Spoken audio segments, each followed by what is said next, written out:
Hello everyone, welcome to Ramana classes.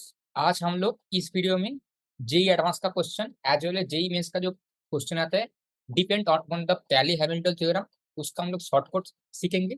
उसके side by side थोड़ी logic भी सीख लेंगे, जिससे क्या होगा, हमारा शॉर्टकट अप्लाई करने में बहुत आसानी होगी। ठीक है, पहले थोड़ी लॉजिक सीख लेंगे जल्दी जल्दी एंड उसके बाद हम लोग फोकस करेंगे शॉर्टकट में। ठीक है, जिससे हमारा जेई एडवांस 2022 का जो पीवाईक्यू है वो हम लोग सॉल्व करेंगे एंड में। ठीक है, चलो आगे बढ़ते हैं। Every square matrix satisfies polynomial equation known as characteristic equation. Cayley भाई साहब ने हमको दिया था एक कैरेक्टरिस्टिक इक्वेशन, वो क्या था, simply A minus lambda equal to zero, मतलब यही तुम्हारा कैरेक्टरिस्टिक इक्वेशन है। What the point? ठीक है, इस पे अप्लाई करके कैली हैमिल्टन थ्योरम से हम लोग क्या निकाल सकते हैं एक्चुअली, जैसे ए स्क्वायर माइनस टू ए का वैल्यू पूछ रहे हैं हमसे, तो हम लोग क्या कर सकते हैं, इसमें पहले ए निकालेंगे, लैम्डा आई निकालेंगे, देन दोनों को सब्सट्रैक्ट कर दो, देन मतलब डिटरमिनेंट्स ले लो, देन उसके बाद तुम क्या करो, सिंपल ए माइनस लैम्डा को इक्वल टू जीरो कर दो।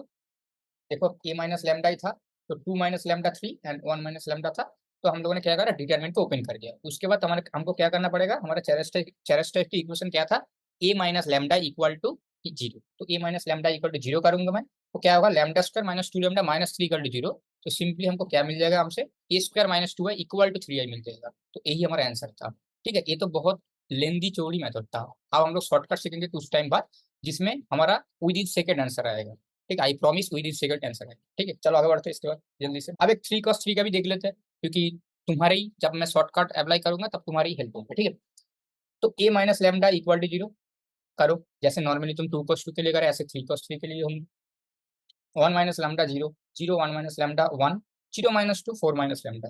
कैसे आया ये सब, ए माइनस लेमडा ही कर दिया मैंने और कुछ नहीं करा। ठीक है, वो तो बहुत बेसिक है, इसीलिए डायरेक्ट कर दिया मैंने। तो इसको ओपन करो, वन माइनस लेमडा वन, सिर्फ क्योंकि आर वन के रेस्पेक्ट में हम लोग ओपन कर लेंगे, सिर्फ वन माइनस लेमडा ही है, बाकी तो सब जीरो जीरो है, तो इसमें सिर्फ फोकस करना है। One minus lambda, then open करो तो one minus lambda four minus lambda and minus two minus minus two, तो क्या बन जाएगा, प्लस टू बन जाएगा। तो माइनस कॉमन ले लो, जैसे लेमडा माइनस वन, तो lambda square minus five lambda plus six equal to zero. तो इसको मल्टीप्लाई जब करोगे तुम्हारे पास आ जाएगा क्या, lambda cube minus six lambda square plus eleven lambda minus six equal to zero. तो इसके बाद हम लोग क्या करेंगे, इसके बाद सिंपली हम लोग लेमडा की जगह ए डाल देंगे, तो A Q minus six square plus eleven A minus six है इक्वल टू जीरो। और हमको पूछा गया था ए स्क्वायर माइनस सिक्स है प्लस इलेवन ए इक्वल, मतलब क्या होगा इसका वैल्यू, तो इसका वैल्यू क्या होगा, सिंपली क्लियरली तुम्हें दिख रहा है, six square plus eleven A equal to six I हो जाएगा। समझ में आए? यही तुम्हारा आंसर होगा। ये सब तो हम लोग अभी नॉर्मल मेथड से कर रहे हैं।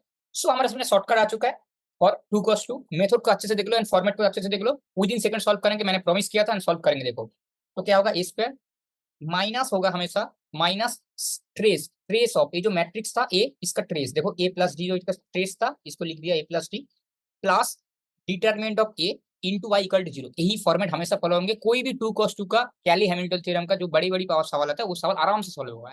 मैंने जब प्रॉमिस किया था विद इन सेकंड सॉल्व करेंगे, देखो आप करते हैं कैसे। इसका क्या होगा, ए स्क्वायर माइनस ट्रेस ऑफ ए क्या बनेगा, यहाँ पे टू बनेगा, और ए तो आ ही जाएगा फॉर्मेट के अकॉर्डिंग, प्लस क्या होगा, डिटरमिनेंट ऑफ ए, यहाँ पे डिटरमिनेंट ऑफ क्या आएगा, देखो माइनस थ्री आ जाएगा, तो minus three equal to zero. क्या बनेगा, A square minus two I equal to three I. तो इसका आंसर क्या आएगा, थ्री आई बन जाएगा। हुआ ना सॉल्व विद इन सेकेंड, मैंने बोला था ना। एंड उस इसके पहले वाले जो पेज में करा था वो नॉर्मल मेथड था। अब हम लोग चलते हैं नेक्स्ट शॉर्टकट के ऊपर, जिसमें जेई एडवांस का पीओ क्यू आया था, X cube minus X square plus B X minus C equal to zero. A क्या होता है, यहाँ पे A as it is trace of A होता है, जो भी तुम्हारा मैट्रिक्स होंगे उसका ट्रेस ऑफ ए होता है। बी क्या होता है, बी तुम्हारा होता है कोफैक्टर ऑफ डायगोनल एडिशन, मतलब जो भी कोफैक्टर होंगे डायगोनल का उसका एडिशन लेना पड़ेगा। और सी क्या होता है, डिटरमिनेंट ऑफ ए। चलो आ जाते हैं जल्दी से, सवाल देखो, A one zero zero zero one one zero two minus two four, तो then find the value of A Q minus six X square plus eleven है, इसका वैल्यू तुम्हें निकालने के लिए बोल रहे हैं। बढ़िया है, चलो चलते हैं। तो क्या करेंगे, फॉर्मेट क्या था, फॉर्मेट क्या करेंगे, X cube minus X square plus B X minus C equal to zero. और यहाँ पे हमें ए बी सी का वैल्यू निकाल के डालना पड़ेगा। ए क्या था, ट्रेस ऑफ मैट्रिक्स था, इस मैट्रिक्स का ट्रेस क्या होगा, सम ऑफ डायगोनल एलिमेंट क्या बनेगा, वन वन फोर, क्या बनेगा, वन वन फोर बन जाएगा, तो क्या बनेगा, सिक्स बन जाएगा, इसका ट्रेस सिक्स बन जाएगा, one one four sum of diagonal element. ठीक है, इसके बाद हम लोग क्या करेंगे, बी का वैल्यू निकालना पड़ेगा। बी का वैल्यू निकालने के लिए सिंपली हमको कोफैक्टर निकालना पड़ेगा। कोफैक्टर के लिए क्या करेंगे, डायगोनल एलिमेंट के अकॉर्डिंग, मतलब ये जो वन वन वन इसके अकॉर्डिंग तुम्हें कोफैक्टर निकालना है। ठीक है, ये जो यहाँ पे लिखी हुई है देखो, वन वन वन फोर, इसके अकॉर्डिंग तुम्हें कोफैक्टर निकालना है। तो 1 का कोफैक्टर क्या होगा 1 1 माइनस टू 4, और ये मिडिल वाले 1 का कोफैक्टर क्या होगा 1 0 0 4, एंड लास्ट वाले 4 का कोफैक्टर क्या होगा 1 0 0 1। तो अब कोफैक्टर जब तुम निकालोगे तुम्हारे पास आ जाएगा 11। बढ़िया है। अब डिटरमिनेंट इसका निकालना है, तो इसका डिटरमिनेंट जब निकालोगे क्या आएगा, डिटरमिनेंट निकालोगे तो 6 आ जाएगा, तो डायरेक्ट आप पुट कर दो, क्लियरली हो जाएगा। क्या बनेगा तुम्हारे पास A cube minus 6 X square plus 11 X minus 6 equal to 0। Format तुम्हें याद रखना है, इसके बाद तो जब खचा खच सवाल सॉल्व हो जाएगा। यहाँ पे एक्स नहीं आएगा, ए आएगा। Square plus 11 A equal to 6 हुआ ना सॉल्व। इतना इजी है, ठीक है। तुमको समझाने के लिए सिर्फ टाइम लग रहा है। अब जब तुम एक बार सीख जाओगे ना, इसको अप्लाई जब करोगे ना, विद इन सेकंड तुम्हारा सवाल सॉल्व होगा और तुम बहुत सारे बच्चों से आगे निकल जाओगे, ठीक है। तो देखो यहाँ पे 6 आ चुका है, ठीक है। अब हम लोग एडवांस की जो सवाल आता है उसको करते हैं। चलो फॉर्मेट क्या according X square minus X square plus D X minus C equal to 0, ये हमारा फॉर्मेट था। बढ़िया है। तो पहले ए क्या था, ट्रेस ऑफ ए था। ट्रेस ऑफ ए निकालो, b1 - 2 क्या होगा, इन तीनों का एडिशन करोगे तो तुम्हारे पास आ जाएगा b-1। तो ट्रेस क्या आएगा b-1।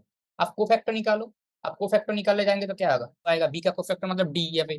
तो 1 - 2 b1 3 - 2 b0 2 1। कैसे आया ये चीज, क्योंकि तुम्हारे पास जो मैट्रिक्स था, देखो ध्यान से, b का निकालोगे तो b का कोफैक्टर निकालोगे तो क्या आएगा 1 - 2 ठीक है। इसके बाद तुम अगर 1 का निकालोगे, इस वाले 1 का, तो क्या आएगा, कोफैक्टर निकालने के लिए इसको छोड़ना पड़ता है। तो b1 3 - 2, देखो इसीलिए b1 3 - 2। और अगर -2 का निकालने आ जाओगे कोफैक्टर तो क्या आएगा, -2 के अकॉर्डिंग 2 1 b0 आ चुका आराम से, ठीक है। अब इसको तुम डिटरमिनेंट को ओपन कर लोगे, तुम्हारे पास आ जाएगा -b - 3, क्लियरली आ चुका है। तो ये तुम्हारा डी का वैल्यू आ चुका है। अब सी का वैल्यू क्या आया था, सी का वैल्यू सिंपली तुम्हारे पास डिटरमिनेंट का वैल्यू आया था। सी का वैल्यू जब तुम निकालोगे बी के रो 1 के अकॉर्डिंग तुम एक्सपेंड कर दो, b-2 -2 +1 2 - 3 -1 आ जाएगा, देखो तुम्हारे सामने आ चुका है। तो आप चलो सारे वैल्यू आ चुका है, अब आप लोग उसमें डाल देते हैं। चलो तो x³ -b - 1 X square -b - 3 into X -1 equal to 0, ठीक है।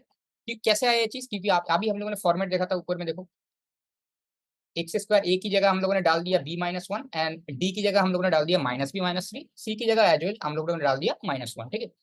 तो आ चुका है सारे कुछ। अब हम लोग क्या करेंगे, एक्स की जगह पे ए डाल देंगे, क्योंकि कैरेक्टरिस्टिक इक्वेशन तुम्हारा ए पे है, तो ए में डाल देंगे। तो a³ -b - 1 A square -b+3a+1, जैसे सॉल्व करा तो सॉल्विंग मेथड और कुछ नहीं। तो a³ -b - 1 X square -ba - 3a I equal to 0। तो a³ -b - 1 A square -ba equal to 3a minus आ जाएगा, ठीक है। मैंने सारे वेरिएबल को एक साइड में करा और सारे नॉर्मल को एक साइड में करा, जो हमको वैल्यू देगा।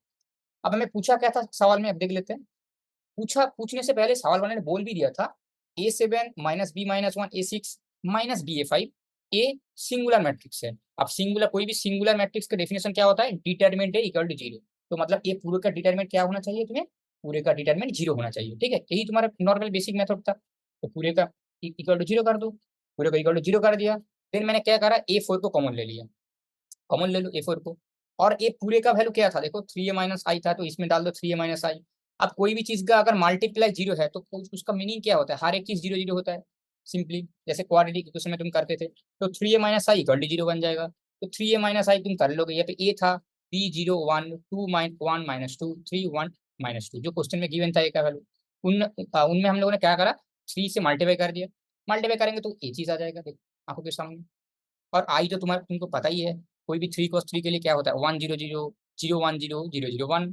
तो तुम जब 3a - i निकालोगे तुम्हारे पास क्या आ जाएगा, क्लियरली ये बड़े से चीज आ जाएगा। और इसके एक बार सॉल्व कर लो, आंखों के सामने तुमको दिख जाएगा क्या है। सॉल्व कर लो एक बार, 3b - 0 इसको सॉल्व करो, तुम्हारे पास आ जाएगा क्लियरली 3b = 1। इसको सॉल्व करो, तुम्हारे सामने आंखों के सामने बिल्कुल आ जाएगा 3b = 1। और अगर 3b = 1 है और हमको पूछा था क्या, 9b का वैल्यू पूछा था, उसने पूछा था 9b, तो आंसर क्या आएगा 3 आ जाएगा ना। सोचो जेई एडवांस 2022 का सवाल कठिन था और उनका ये सवाल था, व्हाट द पॉइंट, इजी था। आई होप सभी को समझ में आया सारी चीज, ठीक है। तो आज के लिए इतना ही, तब तक के लिए बाय, टेक केयर।